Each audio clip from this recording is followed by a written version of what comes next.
Oleh sebab itu Ki Hajar Dewantara yang merupakan penggagas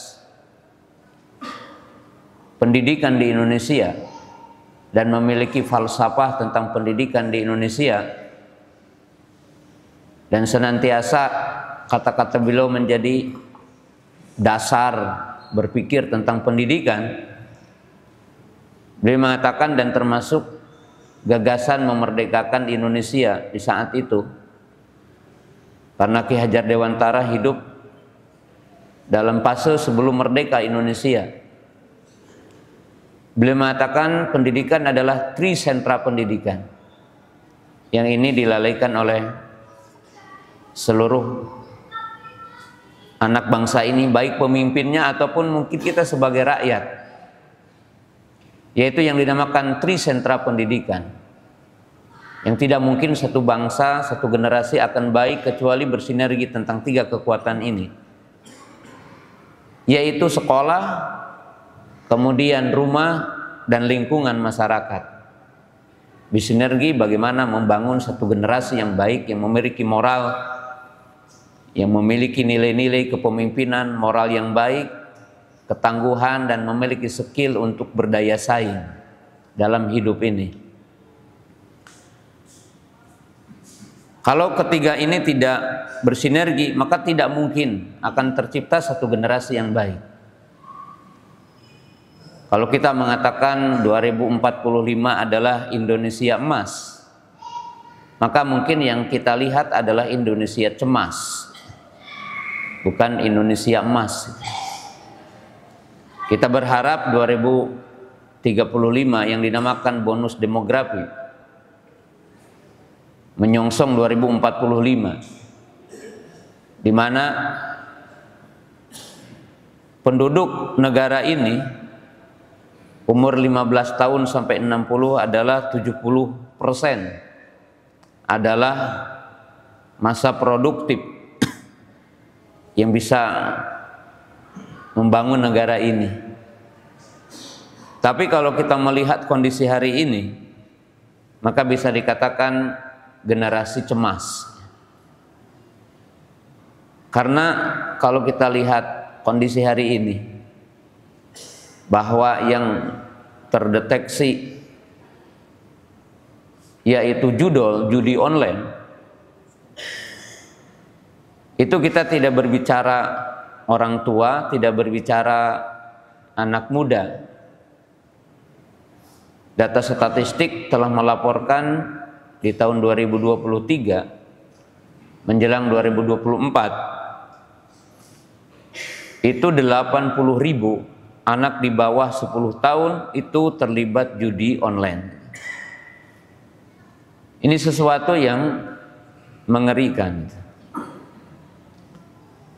Di sejumlah kota besar, anak kelas 12 itu sekitar 23% terlibat dalam narkoba gitu.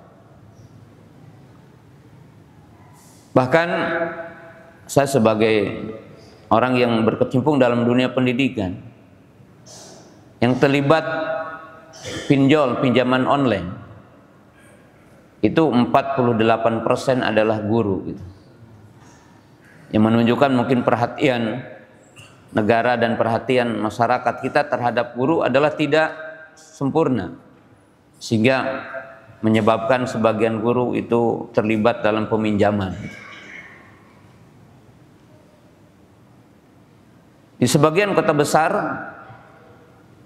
anak-anak kita yang perempuan, otomatis laki-lakinya sama, diprediksi dan diberikan data 62% anak SMP SMA tidak perawan. Ini adalah tantangan bagi kita bersama ya. Bagaimana kita sebagai bapak hadir dalam dunia pendidikan, hadir sebagai bapak yang bisa mendidik anak. Karena tentunya sering kita mendengar NKRI harga mati. Bagaimana kita bisa mempertahankan negara ini? Kalau sebagian orang mengatakan NKRI harganya telah mati gitu. Dalam arti bagaimana kita bisa mempertahankan negara ini dengan serba keterbelakangan dari sisi iman, dari sisi teknologi, dari sisi cara berpikir. Karena tentunya anak-anak kita akan menghadapi tantangan yang begitu besar. Walaupun gagasan pendidikan dikatakan kecerdasan abad ke-21 dikatakan 4C, kritis, kreatif, komunikatif, kolaboratif. Ini sebuah gagasan.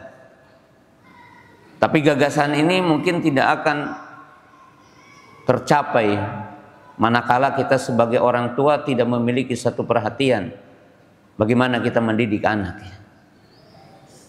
bagaimana kita mencerdaskan anak. Kadang kita bukan keliru.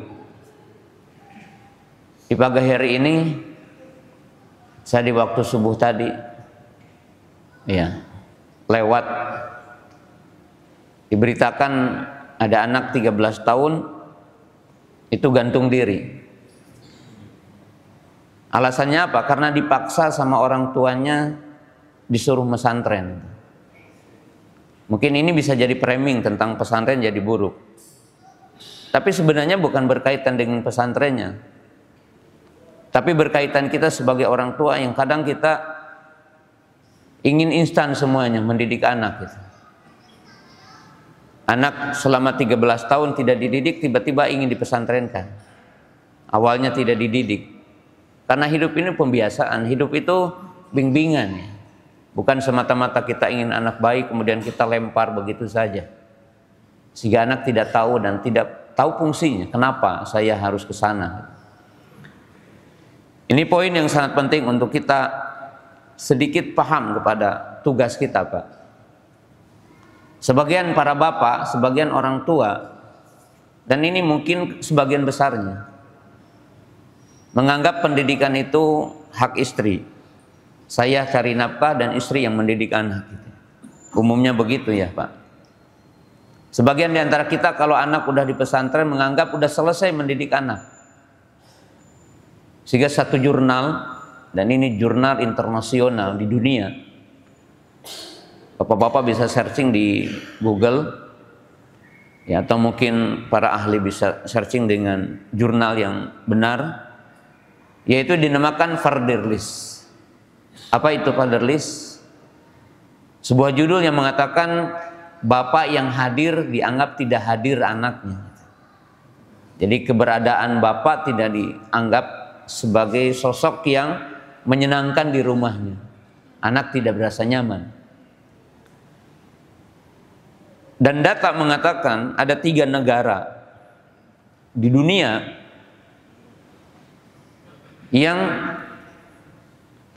masuk kepada areal ini. Siapa? Nomor 1 Amerika, nomor 2 Australia, tapi menjadikan Indonesia nomor 3. Jadi kita yang 80% lebih muslim, berarti umumnya kita adalah tidak peduli dengan mendidik anak. Sejumlah di antara kita yang mungkin punya harta, punya kedudukan, apa yang dilakukan Sabtu Ahad, yang libur di Sabtu Ahad paling touring, dan tidak menganggap bahwa anak itu perlu dibawa untuk main. Ada yang senangnya mancing, ada yang senangnya touring, nggak pernah bawa anak kanan kiri berjalan, kemudian diedukasi. Ketika berjalan, edukasi ketika kita mungkin ke mall, diedukasi ketika kita. Dan anak diedukasi dengan dunia nyata. Yang bapak-bapak dan kita harapkan anak itu ya pokoknya nilainya baik. Kalau yang di pesantren yang terbayang anaknya sekian hafalannya. Dan sisi lain tidak dipikirkan. Di sisi lain kita juga memahami bahwa sistem pendidikan di Indonesia umumnya belum ada pada jalurnya. Kata para ahli, pendidikan di Indonesia itu belum humanistik dan belum holistik dan tidak berbasis fitrah. Artinya pendidikannya tidak holistik, tidak menyeluruh, tidak menyentuh intelektual, tidak menyentuh afektif, moral, dan tidak menciptakan keahlian. Kita tahu Pak, selama beberapa dekade, puluhan tahun Indonesia ada yang dinamakan UN, ujian nasional. Dan anak kita dianggap pinter atau tidak pinter itu hanya diberi soal dan menjawab ABCD gitu. Sementara fakta hidup tidak dipahami, tentang tantangan hidup tidak pernah diajarkan, dan anak-anak kita, generasi kita tidak paham apa yang dinamakan problem solving. Mereka hanya diajari bagaimana menjawab soal di kertas. Sedangkan apa yang di lapangan itu beda dengan apa yang ada di kertas itu. Sehingga pantas walaupun menjadi pemimpin-pemimpin di sini hari ini nggak mampu untuk menyelesaikan masalah di setiap daerahnya. Kenapa? Karena diajari cuma menjawab soal di kertas. Di sisi lain tidak punya moral. Karena yang ada adalah hasrat dunia dan tidak punya hati. Bagaimana orang lain terdolimi, bagaimana terdolimi atau tidak dipikirkan. Yang penting berkompetisi untuk menang. Hari ini kan seperti itu. Dan kita memiliki tanggung jawab ya, pendidikan. Dan lembaga-lembaga Islam memiliki tanggung jawab juga. Bagaimana memajukan bangsa ini.